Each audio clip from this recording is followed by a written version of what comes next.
सादर वंदे विश्व नायक जी। मैं वीर भूमि राजस्थान की हृदय स्थली अजमेर और ब्रह्मानगरी अजमेर के उत्तर विधानसभा क्षेत्र के बजरंग मंडल के 108 क्रमांक बूथ से आया हूं।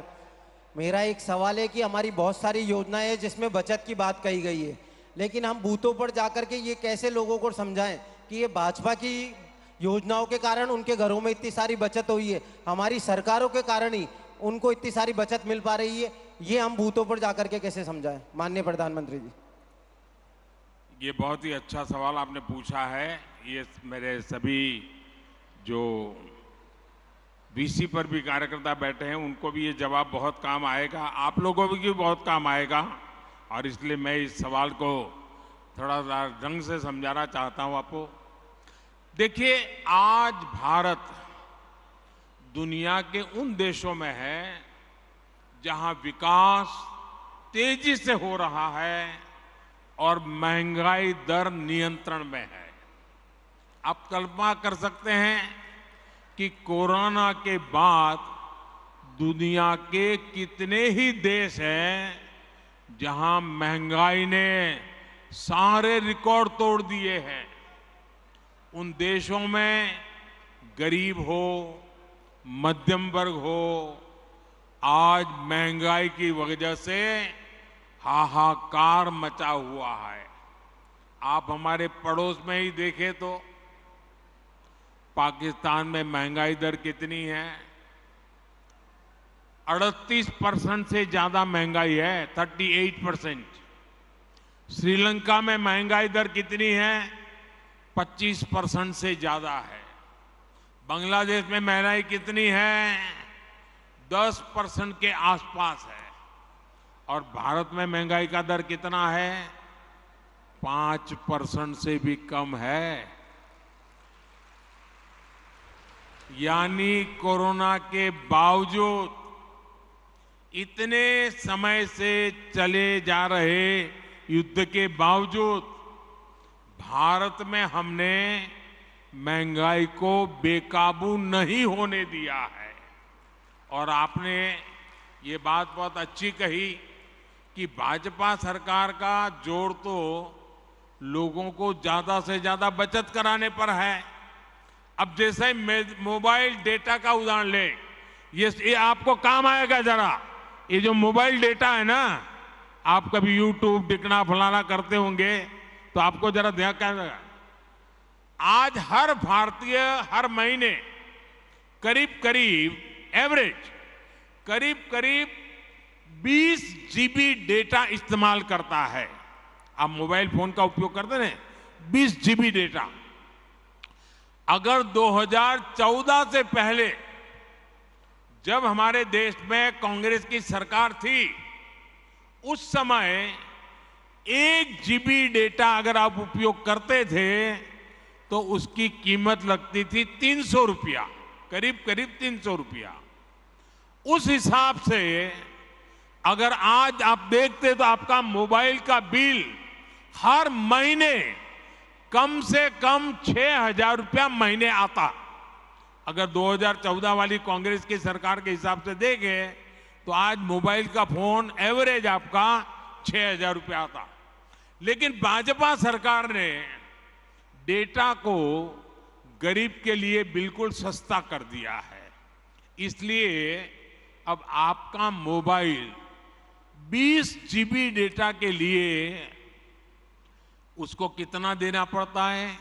मुश्किल से 200-300 रुपया देना पड़ता है।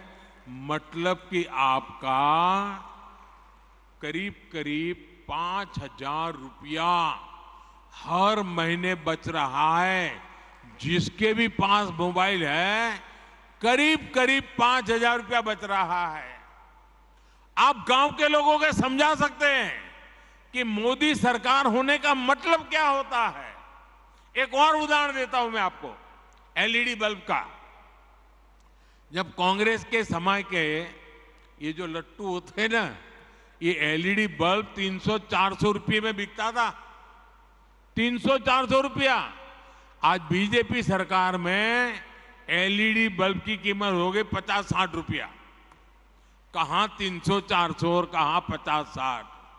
और बीते वर्षों में जो करीब करीब 40 करोड़ सस्ते एलईडी बल्ब दिए गए, उसकी वजह से गरीब और मध्यम वर्ग का हर साल जो बिजली का बिल था वो करीब 20,000 करोड़ रुपया कम हुआ है। ये 20,000 करोड़ रुपया लोगों के जेब में कहीं ना कहीं बचा है, किसी का 100, किसी का 200, किसी का 500। आपने प्रधानमंत्री भारतीय जन औषधि परियोजना यानी पीएमबीजेपी के बारे में भी सुना होगा। आप दवाई की दुकानें, जन औषधि दुकानें देखा होगा आपने। आप पोलिंग बूथ में जाइए ना, लोगों को जरूर जन औषधि दुकान वाला जरूर बताना। आज जन औषधि के स्टोर में उत्तम से उत्तम प्रकार की दवाई सस्ते से सस्ते में मिलती है। इस स्टोर की वजह से गरीब का करीब करीब 20,000 करोड़ रुपया बचा है। अगर एक परिवार में 60, 70, 80 साल के बुजुर्ग है और डायबिटीज है, अगर उनको महीने में 2,000 की दवा लगती है तो जन औषधि केंद्र में 100-150 रुपये में दवाई मिल जाती है और उनका महीना भर निकल जाता है। ये लोगों का पैसा बचाने का भाजपा का ये तरीका है। दोस्तों, आपके बूथ में ऐसे भी बहुत लोग होंगे जिन्होंने आयुष्मान भारत योजना का लाभ लिया है। आयुष्मान भारत योजना से गरीबों को अस्पताल में 5 लाख रुपए तक के मुफ्त इलाज की सुविधा मिलती है।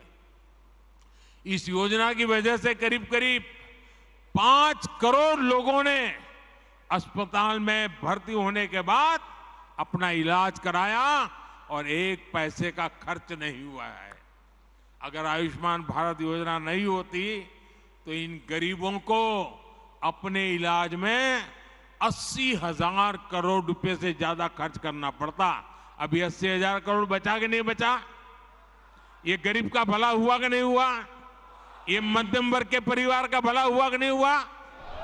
साथियों, गरीबों की सेवा का ये भाव, गरीब की जेब की चिंता, भाजपा हर पल उनकी मदद में खड़ा रहता है और यही भाजपा की पहचान है। लेकिन विपक्ष की पार्टियां कैसे गरीब और मध्यम वर्ग की जेब काट रही हैं, ये भी देश के लोगों को बताना चाहता हूं। ये विपक्षी लोग पेट्रोल की कीमतों पर बहुत हाय तौबा मचाते थे। देश के लोगों को राहत देने के लिए केंद्र सरकार ने 2 साल में 2 बार एक्साइज ड्यूटी कम की है। लेकिन ज्यादातर राज्यों में जहां बीजेपी सरकार नहीं है, वहां इन राजनीतिक दलों ने इस कटौती का लाभ जनता में ट्रांसफर नहीं किया है। इन राज्यों ने अपने स्टेट का वेट बढ़ाकर जनता से वसूली का अभियान चालू रखा है। आज यूपी, गुजरात, हरियाणा, उत्तराखंड, जहां भाजपा सरकार है ना, वहां पेट्रोल की कीमत 100 रुपये से कम है। लेकिन बिहार में पेट्रोल 107 रुपया, राजस्थान में 108, तेलंगाना में 109, केरला में 110। क्यों भाई? इन राज्यों में जिन दलों की सरकारें हैं वो जनता के साथ, गरीब और मध्यम वर्ग के साथ विश्वासघात कर रहे हैं। साथियों, इन राज्यों के बूथ कार्यकर्ताओं को ये सच्चाई अपने बूथ के लोगों के सामने बार बार उजागर करनी चाहिए। पेट्रोल स्टेशन पे जाके खड़े होकर पर्चे बांटने चाहिए। देखिए, गुजरात में इतने में मिलता है, यूपी में इतने में मिलता है, भाजपा राज्य में इतने में मिलता है, ये केरल में इतने में मिलता है, तेलंगाना में इतने में मिलता है, बिहार में इतने में मिलता है। तो लोग चौंक जाएंगे क्या हो रहा है। और इसलिए चीजों की जानकारियों के साथ आप जितना बताएंगे उतनी आपकी सच्चाई पर लोगों का विश्वास बढ़ेगा। भाइयों,